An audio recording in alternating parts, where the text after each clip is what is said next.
Écoute, des aventures, j'en ai déjà eu et ça me fait vraiment pas rêver. Tu vois, c'est un peu comme l'escalade, voilà. Bon, il y a des gens qui adorent ça, et moi j'ai le vertige.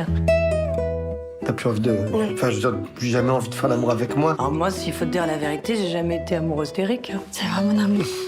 Et toi, mon cœur? Il croit que je l'aime exactement comme lui-même. C'est un film qui des variations et des réflexions autour de l'amour, de là où ça peut être simple, là où ça peut être plus compliqué, et en même temps il y a une espèce de force poétique, je trouve, dans ce film.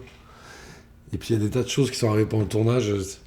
On a tourné essentiellement à Lyon, ce qui fait du bien aussi de ne pas forcément tourner à Paris, enfin nécessairement tout le temps à Paris. Je sais pas si vous me reconnaissez.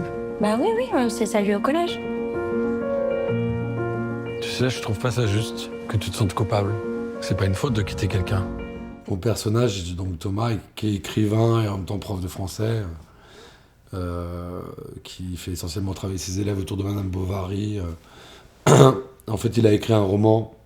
Alors ça a été un peu écourté dans le film. Au final, il y avait une interview à un moment qui a disparu. Mais mon film s'appelait... mon livre, mon roman, s'appelait Heureuse complexité. Pendant tout le tournage, en fait, je me suis exercé tous les jours. En fait, la manière de me rapprocher de mon personnage, c'était d'essayer de trouver des choses que je croisais dans la rue, sous mes yeux, qui pouvaient être ça, une espèce d'heureuse complexité. Alors c'est très difficile à définir, mais donc je faisais des photos tous les jours que j'ai gardées, qui sont c'est juste des moments de ce qui est sous nos yeux. Alors ça peut être des marquages au sol, mais qui ont été, je sais pas, il y en a eu 30 000 qui sont passés les uns sur les autres, et du coup ça devient une espèce de peinture au sol. C'était une fleur délicatement coincée sous un pneu. Enfin, je sais pas, je vous donne des exemples comme ça, mais en fait c'était des choses belles et poétiques, mais complexes. On dîne ensemble demain soir, t'as pas oublié? Mais non, demain je peux pas. Rebecca vient pas? Ah non, tu vois encore Monsieur X. Monsieur X. Je l'appelle comme ça parce qu'il est marié. Mais c'est un drôle de tournage, parce que c'est un tournage, j'ai l'impression de ne pas avoir fait un film, alors que toute la mécanique était la même que d'habitude, une caméra, une équipe, mais je sais pas, j'ai pas l'impression d'avoir tourné un film. Dans la manière de travailler d'Emmanuel Mouret, il y a quelque chose où il nous emporte comme ça dans quelque chose d'assez simple en fait, mais qui est pour le coup avec une construction très précise, avec des tas d'actions à faire, avec du texte, avec des tas de choses, mais je sais pas, c'était aussi le fait de peut-être tourner par duo, sans forcément être tous ensemble. Donc il y a aussi ce parler qui est très spécifique à ces films. Et en même temps, il nous disait, donc il voulait, parce qu'il disait peut-être que ce que j'écris c'est chiant, donc peut-être que comme il y a beaucoup d'actions à faire, mais ce qui est intéressant c'est de faire plein de choses pendant qu'on parle. Puis en même temps, il voulait qu'on soit très sur le texte, mais il nous disait, mais si vous voulez dire en une phrase que j'ai écrit en 15, vous pouvez, et si vous voulez dire en 15 phrases que j'ai dit en une, vous pouvez. Et en fait, on n'a jamais rien changé, parce que c'est très bien, il y a besoin de rien toucher. Mais oui, puis en plus, c'est de la bande. Je crois que ça fait une trentaine d'années qu'ils fabriquent tous leurs films ensemble.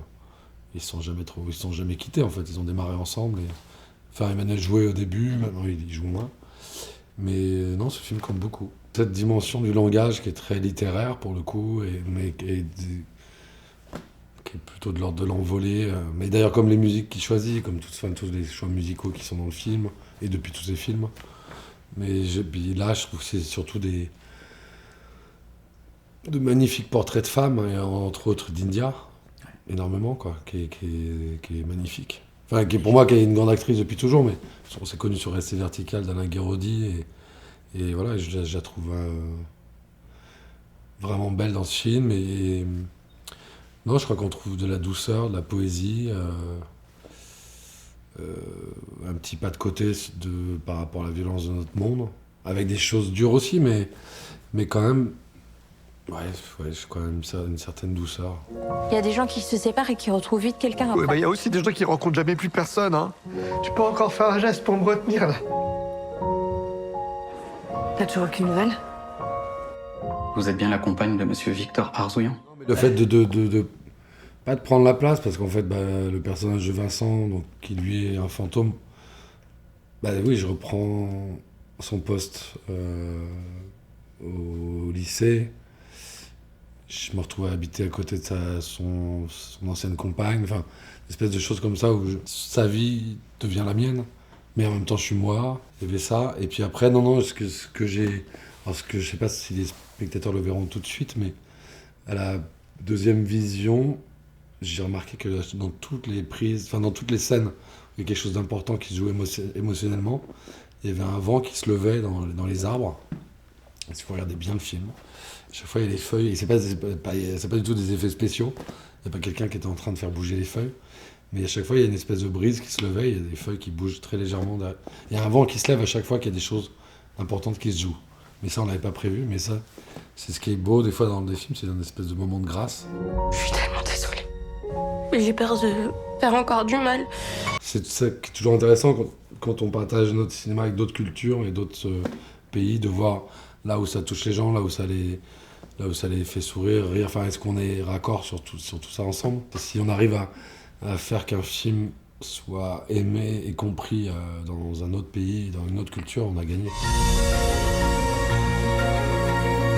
Enfin, tu vois, si Eric m'a menti, ça veut dire qu'il est allé voir quelqu'un d'autre, non?